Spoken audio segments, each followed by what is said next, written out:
Hi all, I'm delighted to have two amazing guests with me today. I'll let them do their own introductions.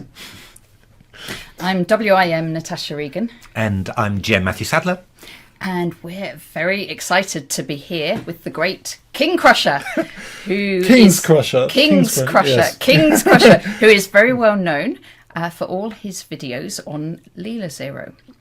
And what we want to do in our video today is look at the comparisons between AlphaZero and Leela Zero and look at their styles. We've got a couple of really beautiful games for you. One is AlphaZero against Stockfish, and it's in a Queen's Indian opening. And the other one is Leela Zero against Stockfish from the recent TSEC match, and it's a Slav Gambit.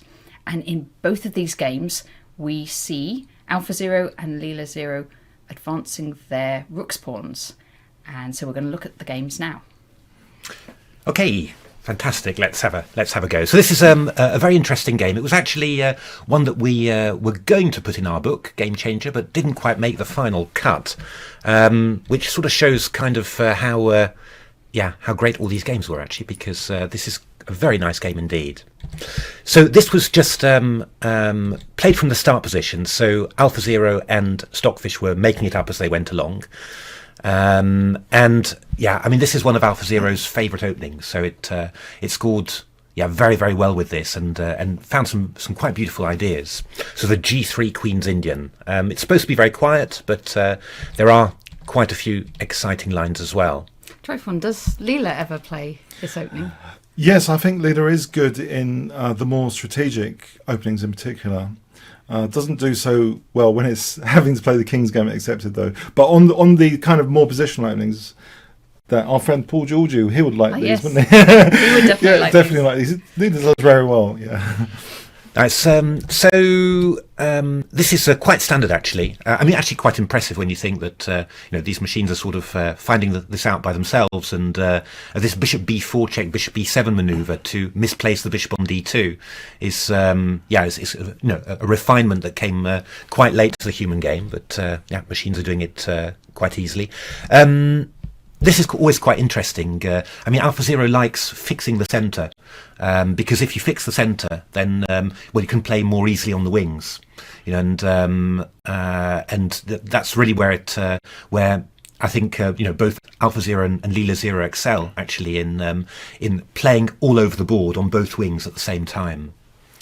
So this is actually a well-known theoretical position. It's quite topical, and I do book reviews as well, actually, and there's a book that came out recently on this variation, and the author does a huge job. I think he covers about 7 moves in this position: Queen C2, Rook C1, Bishop F4, everything.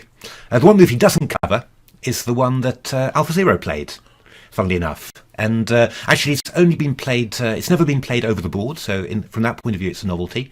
But it's actually been played once in a correspondence game. And if I tell you it's a rook's pawn, have a guess. But which one? Which one? See, I would normally guess H4, but I know this game's about playing your queen's rook pawn, so I'm going to guess A4. Indeed, A4. And it's a very interesting move. I mean, those sort of moves, they sort of put the question to black, are you going to react to a future A5, or are you just going to let it happen? And if you react, then that might affect the things that you can do later. For example, in the correspondence game, black played A5, which blocks the advance, but it does mean that if black later plays a move like C5, let's have a look whether I can use your software, Trifon, and can I do an arrow click here? Click and click. Oh, very good. If black later plays C5, then we have a weak square on B5. So actually, by playing this move, by including the moves A4 and A5 in the position, B5 has got weaker. So what Stockfish did in this particular game was to play the move C6, which is quite looks a little bit strange, but it defends the pawn on D5 and means that black is now ready to take on E5 and get rid of that advanced knight.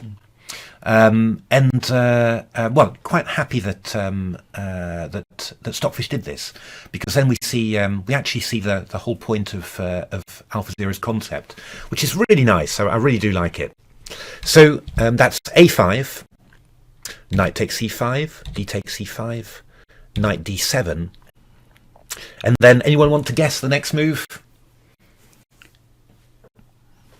Is it a forcing move? It's what you think. It's a6. Actually, this is a move that well, certainly the hardware I'm running on, none of my other engines really like it very much. But it's a gorgeous idea. The idea is to we're forcing black to undevelop his bishop, of course. That pawn is going to be lost in the meantime, but it's going to take a number of moves to take that pawn. And in the meantime, there's going to be some serious action on the king side. It doesn't look yet like there's an attack building up on the king side. It looks quite quiet there, but you can see the pieces are kind of lining up that way. Yeah, it's quite weird. I mean, it does seem to be sort of rule breaking the way White's played this, because if White's playing f4, we're told not to use our f pawn, but with great caution because the diagonals are kind of sometimes very dangerous. And also, of course, the pawn, to be taken, it's going to be swallowed up. It's something very scary. And also the c5 square with this capture away, the c5 is for black looks pretty dangerous, for black to use. I mean, it's quite it's quite a risky strategy, but somehow it works really well. I mean, I think the first thing is that with bishop c8, black is undeveloped, and actually a move like knight to c5 could be met by b4. And then b5, breaking open the centre. Yeah. So there's I mean, it's always the same with these concepts of AlphaZero and Leela as well. I mean, there's some. You see the general strategy, but there's also some little tactics in there that just make it all possible. Something about this position in some of our AlphaZero games, AlphaZero's got a really fixed closed centre. In this one, it looks to me like black could move the pawns at some point, but I suppose black can't really because that diagonal's so weak, the g2 up to a8, and so in a way the centre doesn't need to be blocked so much as just it can't move. It's sort of clamped a little bit, isn't it? Just because black's undeveloped. So I mean, Stockfish plays knight b8, and then we get this king h1. I think this is really typical of AlphaZero. It's always putting its king to safety before it starts attacking. And Kasparov always did stuff like that in his Najdorf Sicilians. He always played at the crucial moment where you thought he's going to try and crash through. He plays some rook e8 and bishop f8 in order to consolidate. Oh, there's an art of war principle, putting yourself beyond defeat before going on to the attack. Ooh, that's good. I think Magnus Carlsen also is known for these king moves for safety there before going on to the attack. Yeah. Really I mean, nice. it avoids any random checks, and after knight takes a6, f5. AlphaZero is really going for it. Yeah, it's funny. I mean, the weird thing about this position is that AlphaZero has given up this pawn on a6, but actually, black, by taking this pawn on a6, has actually developed that rook on a1 because it's actually attacking the knight on a6, and that means that before black can think about moving, maybe developing his light square bishop to d7 or something like that, then he'll have to move his knight as well. So black's got a lot of dependencies basically to get himself going. But of course, when you're talking about defending these positions, there's nothing better than Stockfish, and plays rook e8, and this is very typical defense actually. E4, d4, keeping the centre closed, knight e2, and then this move bishop b4, centre closed, knight e2. And then huge boom, so it's, I mean, before it was setting position around a 57% expected score, so that's a little bit better than a draw. After this, it was at, 78% or something. I should give it to the T-set. They love the term boom. There's lots of beautiful, of course. Acceleration. Of course, yeah. We even, we've been used in the book as well. I couldn't resist the boom, basically.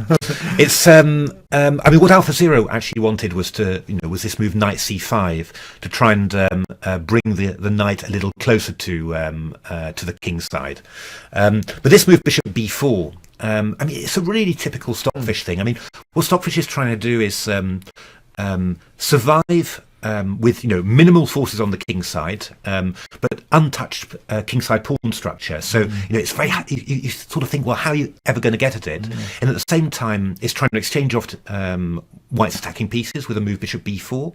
It's trying to make use of that knight on a6, that offside knight on a6.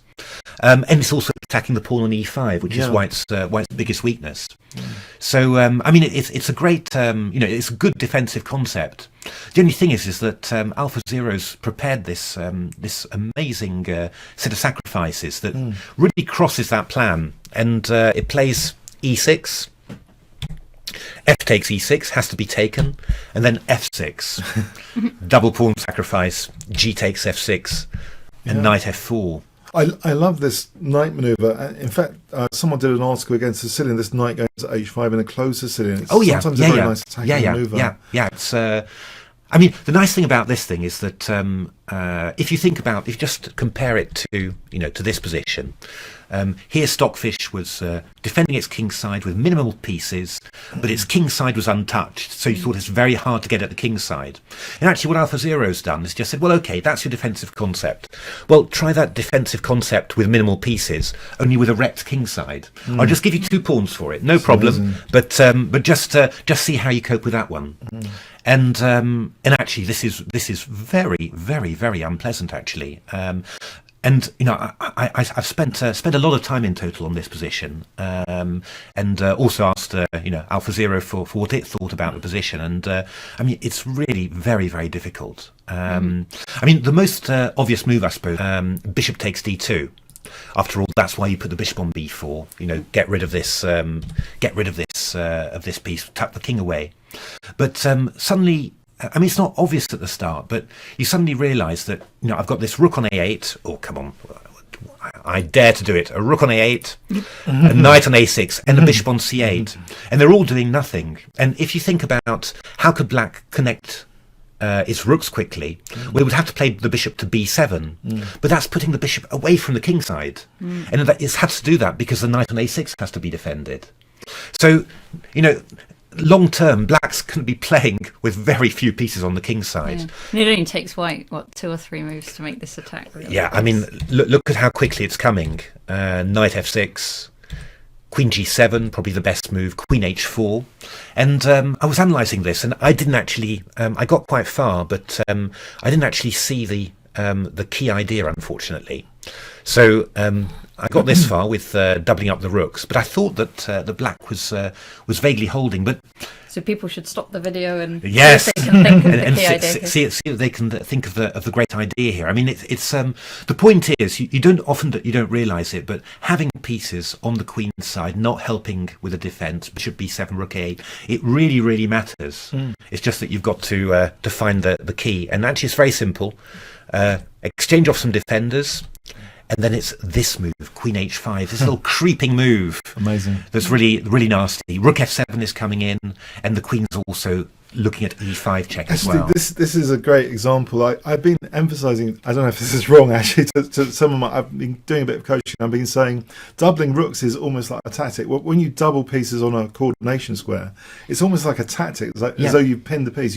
When you've put multiple pieces on a square, it's a tactic in its own right. That rook f7 just seems very difficult to defend now with that bishop. You can't really. You could stop. How could you stop at king g8 or something? But yeah, we're going to check. We're going to check you, and there's even moves like bishop h3 coming in as well. So it's really very, very dangerous.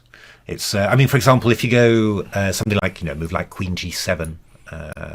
Could we do queen g7? Cool. Queen g7. Oh, I recall. That's right. Queen g7. Then, rook f7 is coming in, and queen g6 and queen e5 check is and followed by rook takes b7. Yeah, it's really, really nasty. A really big crush. We have seen it quite a lot, haven't we? In these AlphaZero games about swapping off and then just leaving yourself with. Yeah, I mean, I don't know whether you remember that. Well, probably do that great game where AlphaZero went queen h1. Just that's amazing science fiction. But it was something very, very similar to this. That all of Black's defensive pieces get exchanged. It's got those 2 pieces in the corner, just a bishop and a rook, and then White's actually attacking with seems to have more pieces, even though in that game, White was actually a piece down. I mean, here actually, just look at my notes. Actually, Rook F4 would be a very strong answer to King G8 with Rook G4 check coming in. So, so actually, this exchanging off the bishops there was not a good idea. You just simply tee up against the king side. So Stockfish played. Actually, it was a little bit mysterious. Played E5, Knight H5, and then in the game, it suddenly decided to cut its losses and play this move, Bishop E7. But this allowed a rather nice tactic, and again, so thematic. That, we should ask them if they can Oh play. yes, find the tactic. Yeah, 5 seconds. 5 seconds Wide to find play. the tactic. It's Wide very play. thematic. It's all to do with the fact that you've advanced that A pawn all those moves ago. And are we ready for it? We're ready for it.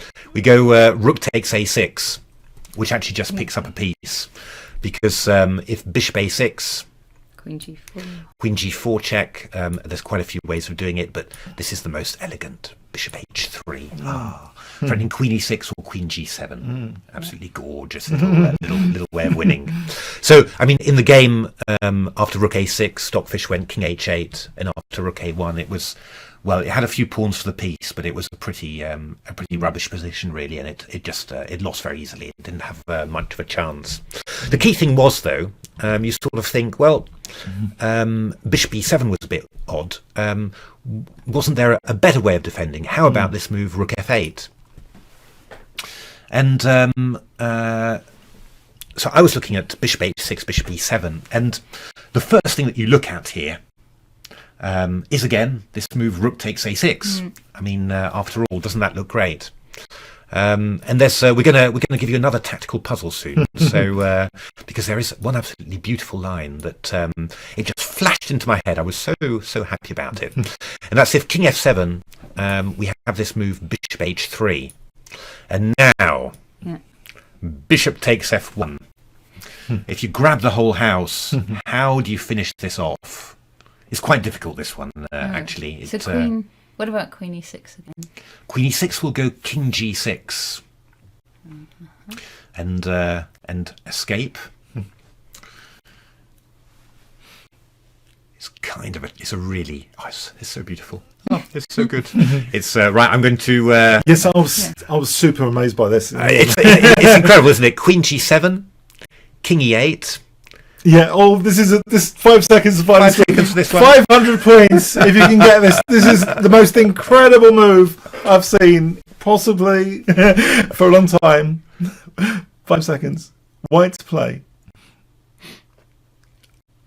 Okay. Yeah, it's gorgeous. It's Queen G6 check. I've never seen this tactic before. H takes G6, Knight G7 check, King F7, nice. and Bishop E6 mate. Amazing. It's incredible, isn't it? Amazing. It's just. I mean, and then when people ask, why do you enjoy analysing these games so much? You just think, wow, if you see variations like this. Unfortunately, of course, it's not. This isn't actually the best move because if Black plays Queen D6, then it looks like the very best that White's got here is a draw, in actual fact. So the main line was this move, Knight G7, and then Bishop C8 to cover. Oh, yeah. All these light squares. Yeah. Otherwise, it's all going to work again. But we go Queen here, King G8, Knight E8. Ooh. It's amazing. You think how can Black possibly survive this? But Queen D8, Bishop F8, and King takes F8, and this actually just seems to end in a draw. The best I could find was Queen H7. Bishop takes H3, and then we just do a little draw by repetition like this. It's great with this knight on the 8. It's really really quite lovely. But anyway, that was the you could say that was the human line. So that's the line that I found. There are actually 2 better lines, and I thought it was quite striking actually. When I got my my engines to analyze for 6 hours or maybe 12 hours. You know, they just well, I mean, I suppose I'm never quite sure what it means, because, you know, obviously my hardware is not 40 cores or anything. It's 6 cores. But when I get them to analyze for a long time, oops, I'm terribly sorry. They came up with this move, which was G3 to G4. Which is a great little move, actually. And Rook F7, I'd seen this idea, I'd found it in an earlier variation, and it's a very typical idea, just throwing forward that G pawn and opening up the king side. And there's some great lines. I mean, Queen F3 check, but they're extremely hard to visualize. So, for example, if you go King E6. Where you sort of think, well, actually, I don't know. I mean, if I give a check on G7, my king's just running to the side. But there's an absolutely gorgeous move, which I hadn't spotted, which is this move Bishop G7. And the idea is that, well, you're threatening Queen F5 check, and if King D6, we're just going to take on E5. King takes E5 and Queen G3, which is extremely unpleasant. You're caught in all sorts of crossfires here after Rook F1. Wow. Bishop H3 check is coming in, Knight G7, all this stuff. Wow. E3, which is extremely unpleasant. That's you know, just one variation. There's many more. That's you know, just one variation. There's many more. All of its time on was this move. Bishop takes F8, Queen F8.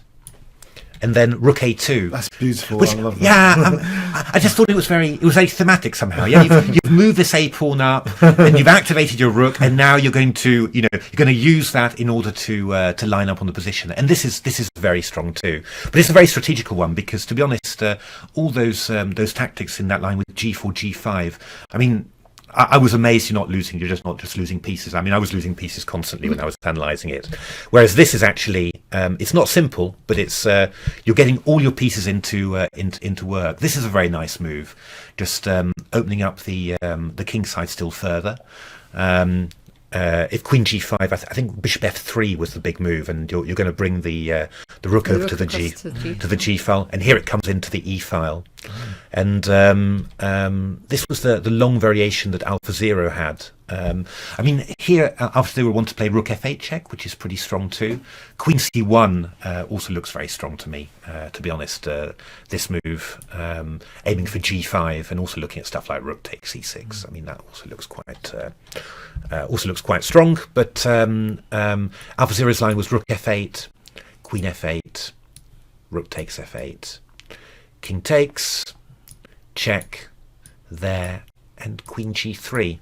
When, you know, I mean, it's not winning, but it's going to be very unpleasant for black to hold this. He's got quite a few pieces, so but rook and a bishop and some pawns. Yes, but E5 is rather sensitive, and if you defend it with Bishop D6, then we can think about playing stuff like Queen takes G5. It's very unpleasant for black. I mean, of course, if you want anyone to try and defend it, you'd like to have the guy playing the black pieces. But you know, I mean, it's very, very dangerous. So I mean, that was the actually there were two ways of meeting this move Rook F8. And I imagine that probably that Stockfish saw one of them, which is why I decided to bail out with this move Bishop E7. But of course, after Rook takes A6, King H8, Rook A1, Rook G8, and now I think these two moves were quite important: H3 and then G4, just clamping down. And well, I mean, basically, Stockfish went backwards quite slowly and painfully. Yeah. But the gorgeous thing about it was this initial concept of pushing the A pawn up to A6, and I was really struck when I saw a game of Leela's in the TCC Championships, game 81. So yeah, it might be nice to and have a look at it. Yeah. We why would we expect AlphaZero and Leela Zero to play in a similar style? I guess part of that is how it's built. So it's using this neural net technology, and okay, you might think because it's built a certain way, would that necessarily, it makes it strong, but would it necessarily play in the same style as AlphaZero? And we've seen so many different games where Leela Zero's and AlphaZero's style look very, very similar. Yeah, I mean they can do a lot of they can do a lot of nice things just very, very well. Stuff like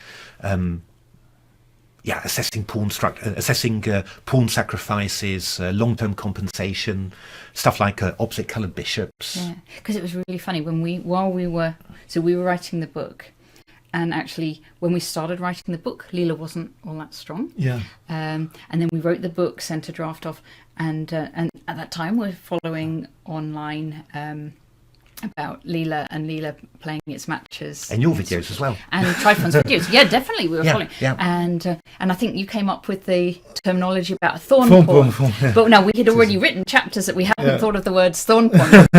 We'd already written this chapter about the H pawn pushing up the board, and we were like, thorn pawn. And we said, that's a nice name. But it was amazing that some of the same things were being talked about by yourself and others.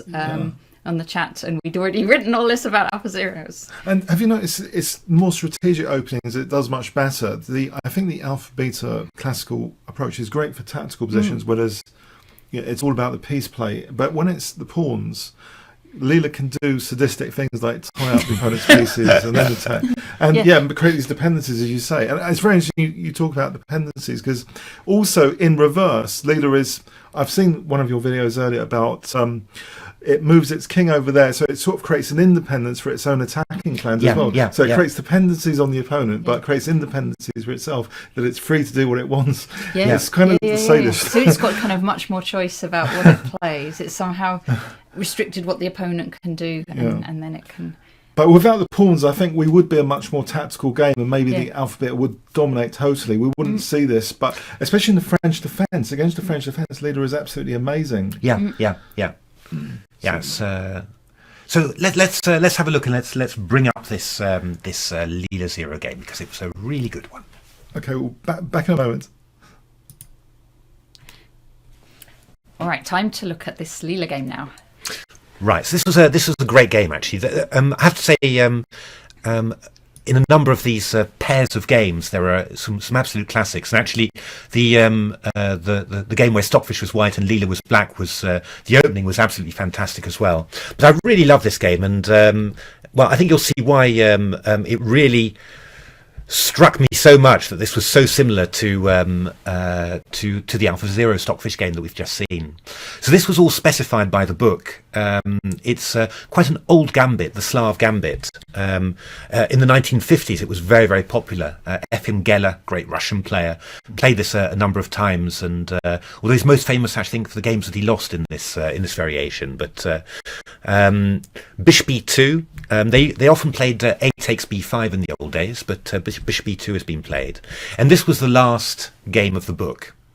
And we've been talking about rook's pawns, so you've got a choice. Already got the queen's rook's pawn. We've got the queen's rook's pawn going there, so another one came in.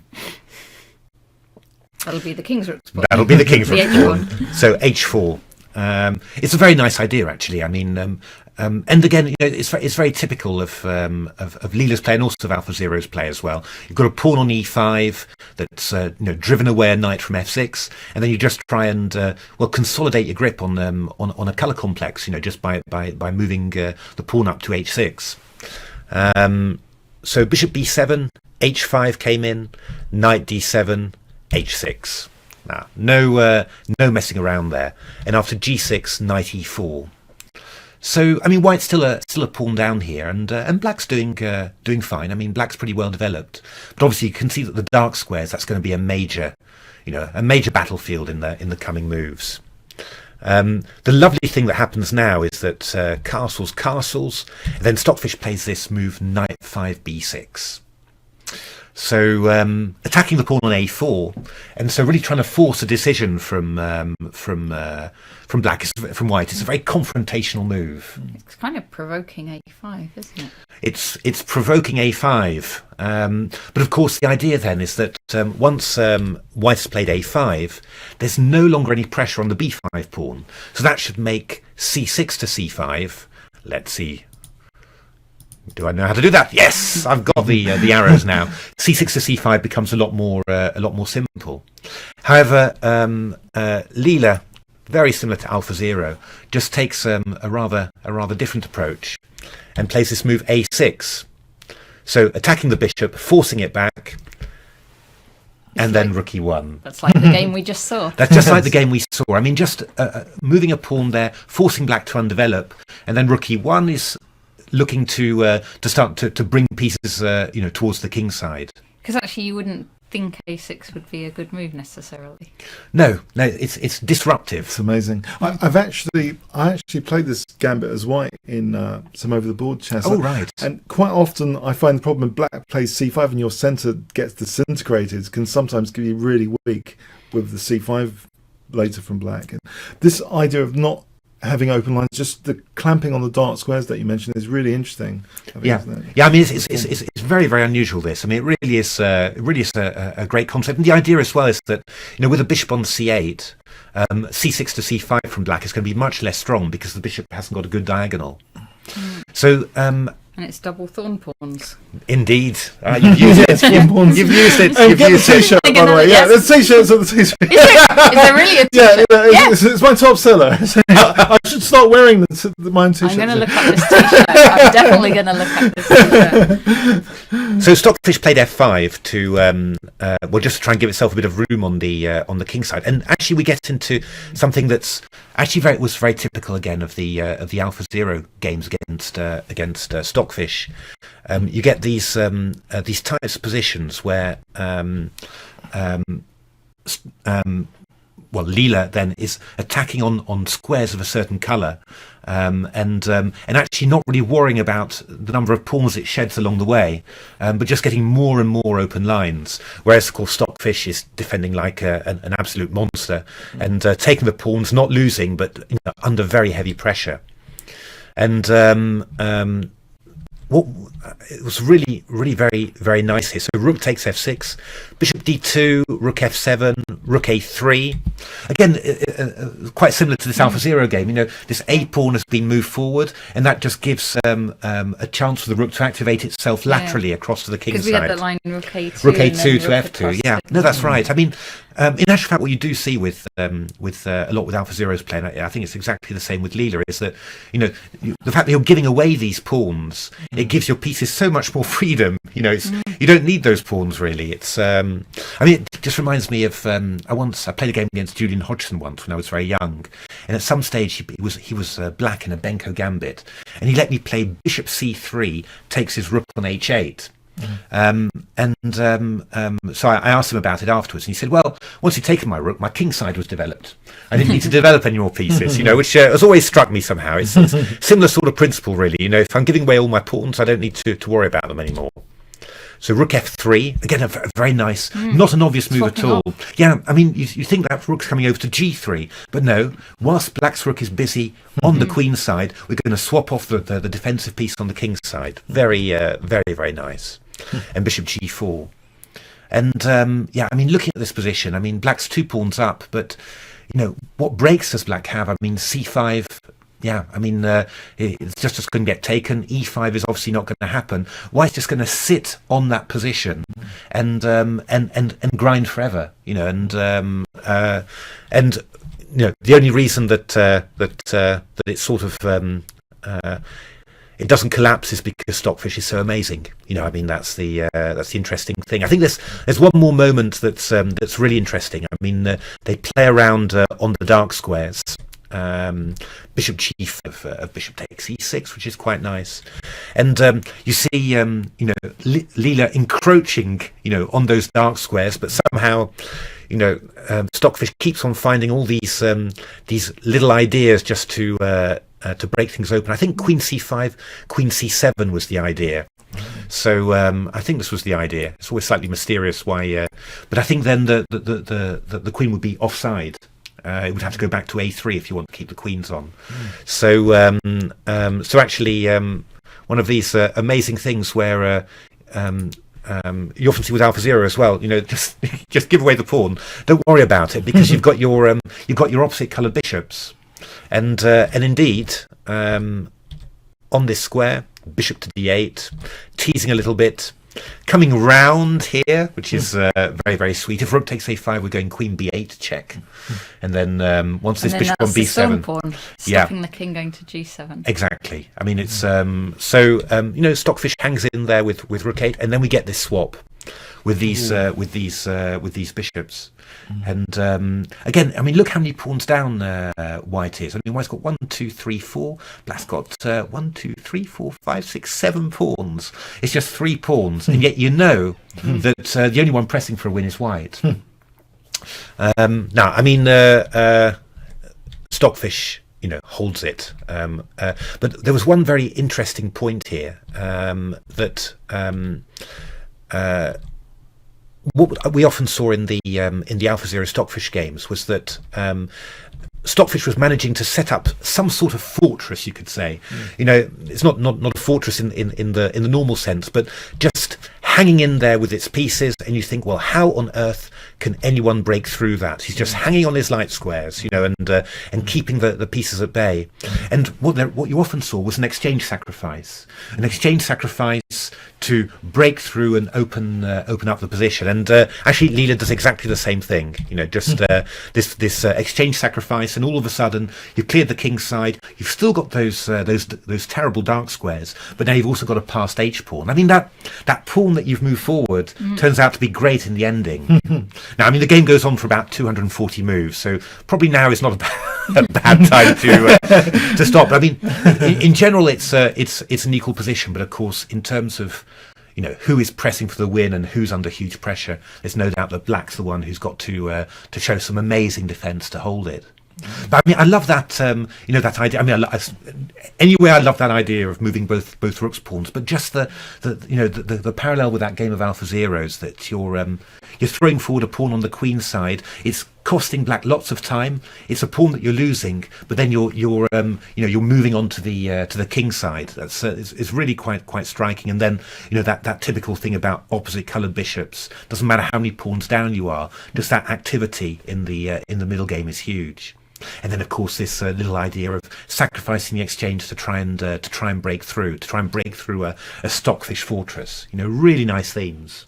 And I mean, I had a great time watching this game. I really loved watching it. Just like the whole championships was very, very exciting. Yes, so close, and sometimes you were ahead, and sometimes Stockfish was ahead. It was brilliant. Really good match. I petitioned for it to be featured on Reddit. Eventually, Reddit got involved. I was really happy. Everyone's really into it, more than even the World Chess Championship.